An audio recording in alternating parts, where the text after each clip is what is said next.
नूंह जिले के पिनंगवा कस्बे में भाजपा की एक चुनावी रैली का आयोजन हुआ, जिसमें पंचायत एवं सहकारिता राज्य मंत्री महिपाल ढांडा मुख्य अतिथि के रूप में पहुंचे थे। लेकिन रैली में उम्मीद से बहुत कम भीड़ रही, जबकि कुर्सियां खाली दिखी। वहीं रैली के बाद प्रेस वार्ता में भी मुख्य अतिथि एक भाजपा कार्यकर्ता का नाम भूले तो किरकिरी हुई। बता दें कि शनिवार को पिनंगवा में आयोजित भाजपा की चुनावी रैली में गुरुग्राम लोकसभा क्षेत्र से प्रत्याशी केंद्रीय मंत्री राव इंद्रजीत सिंह के लिए वोट की अपील की गई, लेकिन रैली में भाजपा प्रत्याशी मौजूद नहीं थे।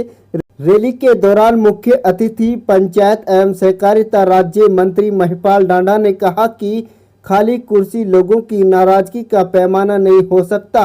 मेवात पहुंचने पर उनको लोगों ने गर्मजोशी से स्वागत किया है। उन्हें पूरी उम्मीद है कि इस बार 70% मतदाता भाजपा के पक्ष में मतदान करेगा। प्रधानमंत्री नरेंद्र मोदी के पास एक विजन है, 2047 तक भारत विकसित देश होगा।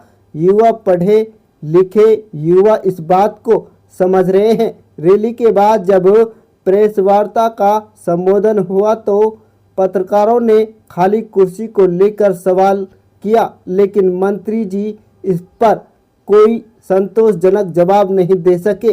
वहीं प्रेस वार्ता में राव इंद्रजीत के सहयोगी व समर्थक का नाम लेना भूले, फिर बीच में ही अपने करीब बैठे भाजपा जिला अध्यक्ष से नाम पूछा। इस तरह से भाजपा की चुनावी रैली की तरह प्रेस वार्ता भी मजाक बनकर रह गई। बता दें कि शनिवार को पिनंगवा में भाजपा की चुनावी रैली का आयोजन हुआ था। यह चुनावी रैली पुराना विधानसभा क्षेत्र से भाजपा टिकट के लिए दावेदारी पेश कर रहे वरिष्ठ कार्यकर्ता व्यापारी यादराम गर्ग द्वारा आयोजन कराया गया था। इस दौरान जिले के वरिष्ठ भाजपा कार्यकर्ता और पदाधिकारी इसमें मौजूद रहे। ये लोगों की कोई नाराजगी नहीं, बात रही खाली कुर्सियां तो आपको नजर आई, मगर जो रोड के ऊपर इतना जबरदस्त भव्य स्वागत करते हुए जो लोगों का हजूम था वो भी तो नजर आना था ना। अब अंदर कई बार होता यही है कि भाई अंदर आदमी कई बार नहीं बैठता, गर्मी का मौसम है। अब ये बाहर भीतर सारी जगह खड़े है तो खड़े हैं, उनकी मर्जी है, कुर्सी पे बैठेंगे नहीं बैठेंगे।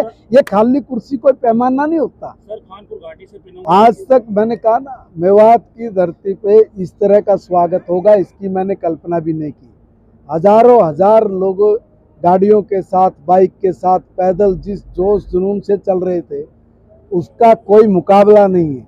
इसलिए यहाँ पर कोई जरूरी नहीं है कि मैं भी किसी रैली में जाऊंगा तो मैं कुर्सी पे ही बैठूंगा। तो सर, ये माना जाए कि लोकसभा चुनाव बिल्कुल लोकसभा का ये बहुत जबरदस्त कार्यक्रम और उसी के बीच में मेरा सम्मान समारोह, दोनों ही बहुत अद्भुत। और मैं दावे के साथ कह सकता हूं कि मेवात के लोग इस बार 70% वोट भाजपा को देगा, 70% वोट देगा। 400 पार का नारा क्यों देते हैं?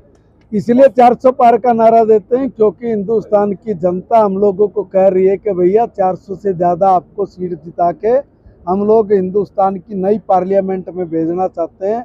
क्योंकि आज तक इस देश में कोई ऐसा नेता नहीं हुआ जिसने कभी भारत के सपनों की उड़ान वो भी कभी कागज पे भी दिखाई हो देश की जनता को। उन्होंने कागज पे भी नहीं दिखाई। हमने एक पूरा रोड मैप तैयार कर दिया और समय बताया है कि 2047 तक जब हम लोग हिंदुस्तान की आज़ादी का 100वां साल बना रहे होंगे तब तक हम भारत को दुनिया का सबसे ताकतवर देश बना चुके होंगे। इसलिए कह रहे हैं हम लोग, हमारा रोड मैप तैयार है। आज का नौजवान पढ़ा लिखा नौजवान है, वो सब जगह पर समझौता कर सकता है, मगर भारत माता के लिए कभी अपना समझौता नहीं कर सकता। वो भारतीय जनता पार्टी को वोट देगा और 400 पार लेके जाएगा। दो विरोधाभासी बात हो रही है। एक तरफ आप लोग कह रहे हैं कि बहुत भारी भीड़ जुटाई है, दूसरी तरफ एक भाई कह रहे हैं कि कुर्सियां खाली है।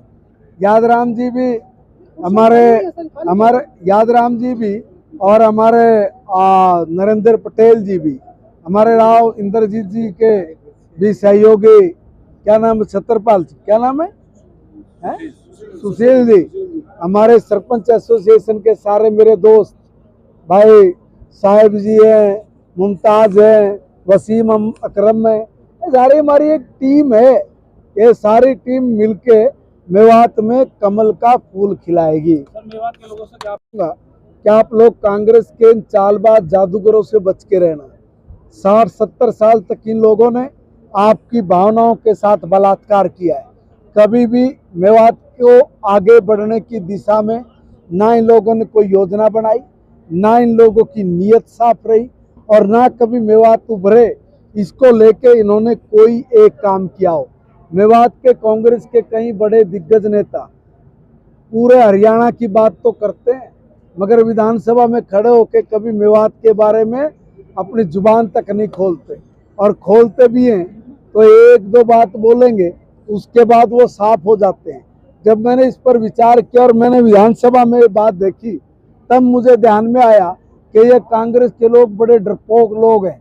डरपोक इसलिए कि अगर यहाँ से कोई नौजवान अगर गलती से खड़ा हो गया तो कांग्रेस का यहाँ पे बिल्कुल सुपड़ा साफ कर देगा।